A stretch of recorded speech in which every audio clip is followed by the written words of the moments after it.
Boa, rapaziada. Tudo certinho aí, senhoras e senhores? Na mãe do gato? Tudo bom? Bom. Vamos lá então, vacilão. Se liga que hoje a cena é tensa, hein? Vamos agora tentar começar um assunto novo que é rapidinho. É só hoje, uma aulinha aqui a gente mata isso aqui, espero. Firmeza? Mas tem relação ainda com a questão do Brasil aí do século XVI. Firmeza? Que é período de escravidão ainda no Brasil, cana-de-açúcar, bem ainda próximo do que a gente vinha conversando. Só que agora a gente vai sair um pouquinho da questão da mão de obra e vamos falar um pouquinho sobre essa política dos países que tinham envolvimento na época em relação comercial com o Brasil. Certo? Tranquilo, é nóis. É pesado, mas vocês são ligeiros. Vai dar pra pegar facinho. Firmeza? É desse jeito.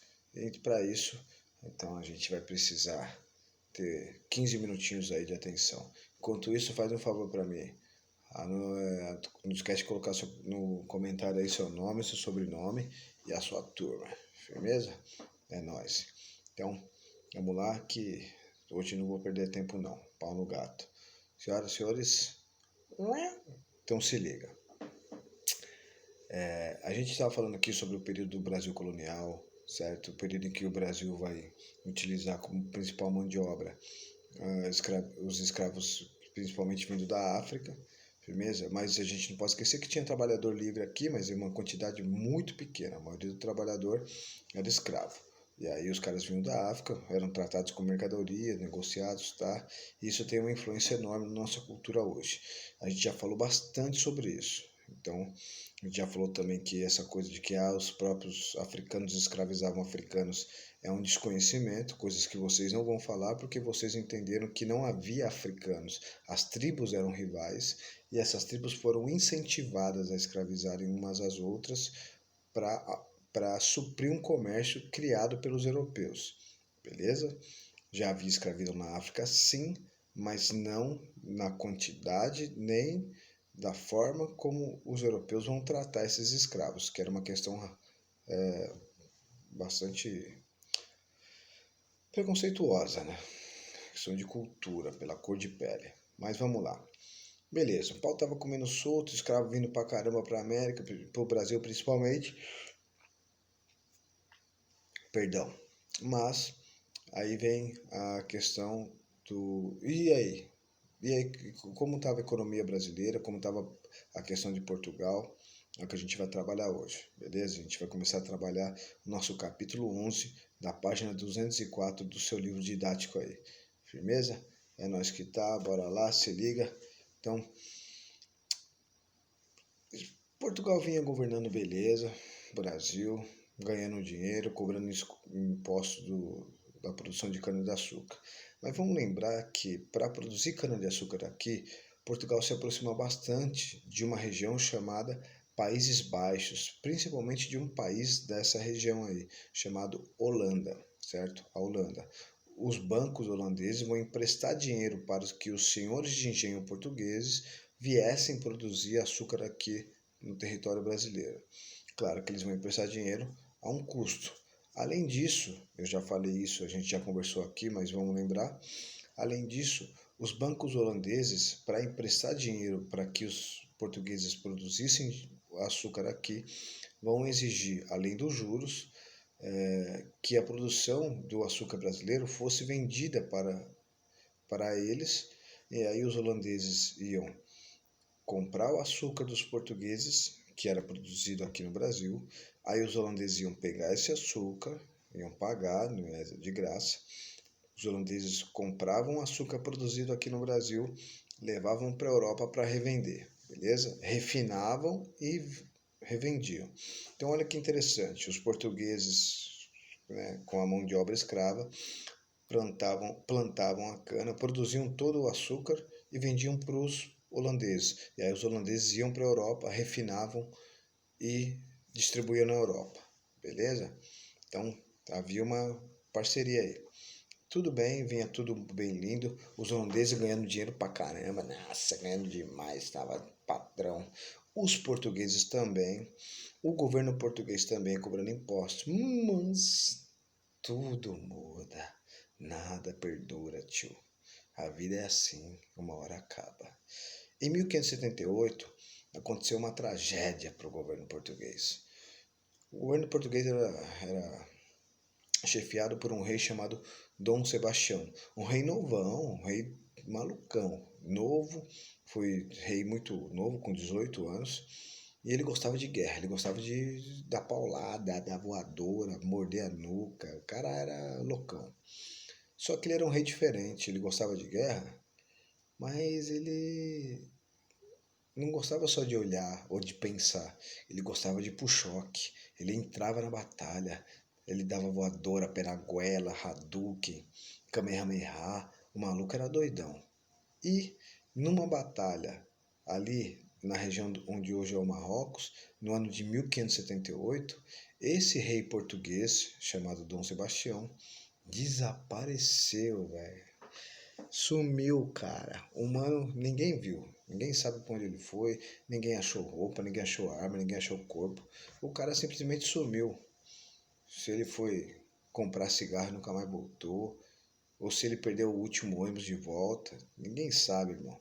E aí, sem rei, Portugal vai ficar desesperado. Por quê? Porque esse tiozão, Dom Sebastião, era muito novo, ele não tinha deixado herdeiro. E aí quem vai assumir o trono é um maluco chamado Dom Henrique, que era um tio-avô velhinho, que era da igreja. Na igreja o cara não podia ter família, né? Mas apesar de alguns terem na época. Igreja católica, né? O cara era do clero. E aí, o que acontece? Pouco tempo depois, o cara que ficou no lugar do Dom Sebastião também morre, o Dom Henrique, que também não tinha filho. Puta, mas esse bagulho tá embaçado, hein? Portugal fica sem rei de novo. E aí acontece uma coisa.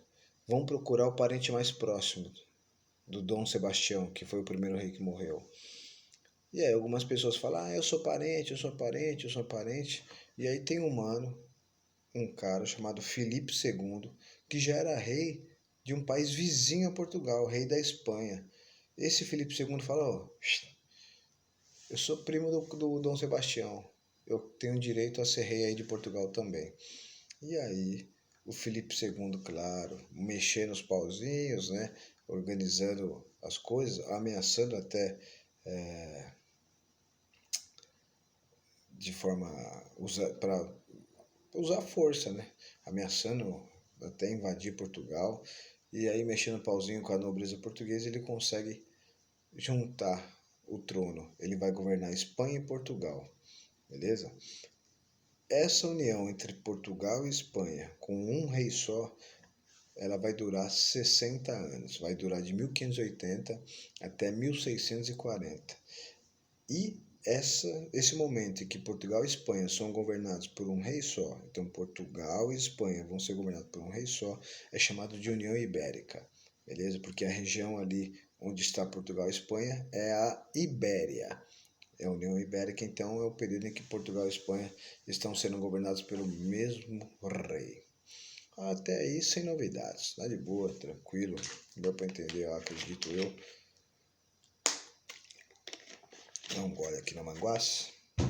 Por que que Portugal e Espanha vão ser governados pelo mesmo rei? Certo. Não muda nada? Muda sim. Por quê? A coisa não é tão simples. Lembra que eu falei da Holanda, que comprava o açúcar produzido aqui no Brasil? Certo. Acontece que a Holanda e a Espanha tinham uma treta. A Holanda era parceira comercial de Portugal. Só que agora, Portugal está sendo governado pela Espanha. E a Espanha tinha uma treta com a Holanda. Vixe! O rei espanhol, então, o Filipe II, que agora estava dominando Portugal, ele também governava as terras que Portugal tinha. E entre as terras que Portugal tinha, qual era o território que tinha aqui na América? O Brasil. Ah, que fita, hein?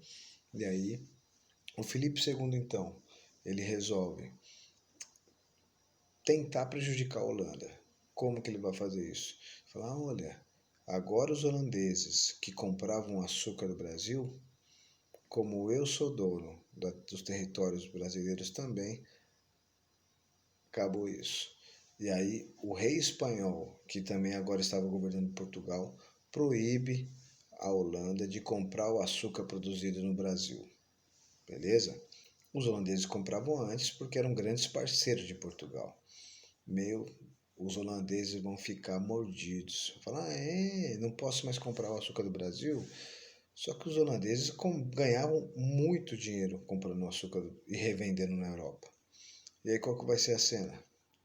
Os holandeses resolvem, então, não deixar isso barato. Eles vão fazer algumas ações.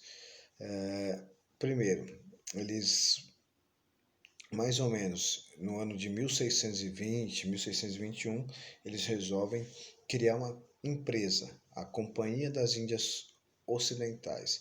Essa empresa ia ser responsável por tentar invadir os territórios que pertenciam a Portugal, tanto na América quanto na África, beleza?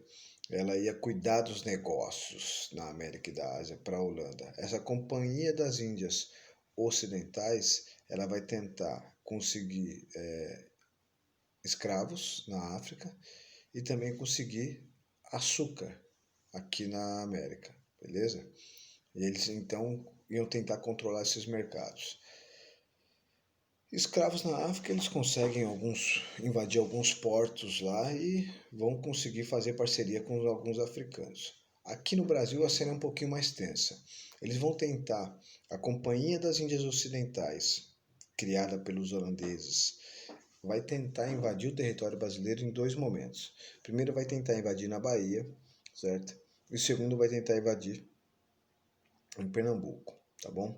A primeira tentativa que ocorre na Bahia, ela vai ocorrer mais ou menos no ano de 1624. 1624, beleza? E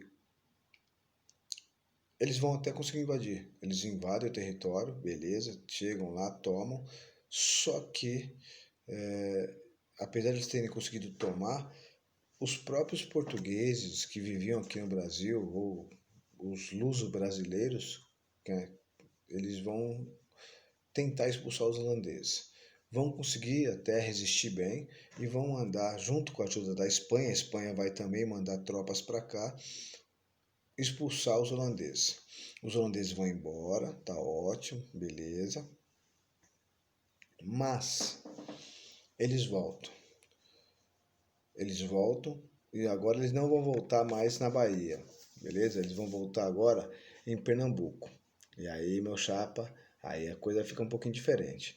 No ano de 1630, os holandeses voltam para invadir Pernambuco. Eles foram expulsos da Bahia, mas agora eles voltam mais organizados e a partir de 1630 eles conseguem dominar a região de Pernambuco.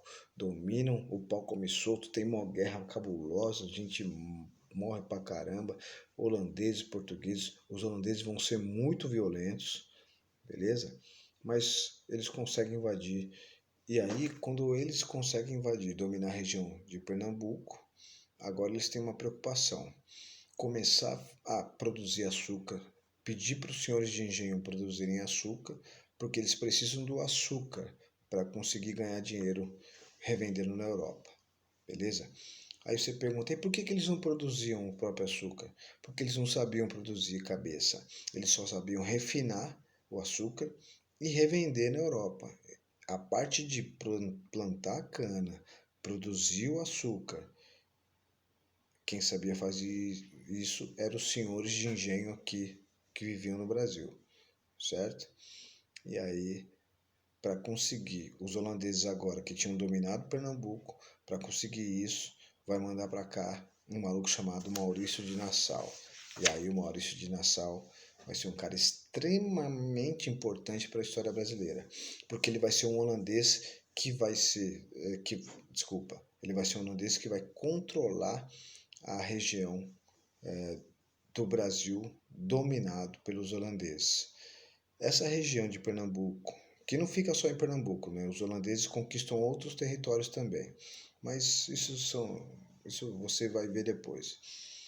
Essa região que vai ser dominada pelos holandeses de 1630 até 1654, essa região é conhecida como Brasil holandês. Durante 24 anos, os holandeses dominaram essa região. Por isso a gente chama esse período em que uma parte do Brasil foi dominada pelos holandeses de Brasil holandês, beleza? E aí os holandeses mandam através, né, junto com a Companhia das Índias Ocidentais, eles mandam para cá um maluco para governar o Brasil holandês. E esse maluco é ligeiro. É Maurício de Nassau. Firmeza? E aí? Mas por que ele é ligeiro? O que ele fez de tão ligeiroso assim? Por que esse cara é tão malaco? Isso são cenas de um próximo capítulo. Firmeza? Senhoras e senhores, por enquanto, muito obrigado pela atenção e paciência. Me desculpa sendo proporcionado. Vai de leve na manguaça. Dá-lhe Marília. E aí? Mete a máscara nessa carinha lindinha aí. Faz favor, certo? Pode ser? Acabou não. Continua. Pede para sua mãe, pede para seu pai, pede para o seu cachorro andar de máscara. Beleza? Na rua, né? Não em casa. Certo? É nós que tá. Abração. Aí, qualquer dúvida, comentário, hein? Se liga. Fui.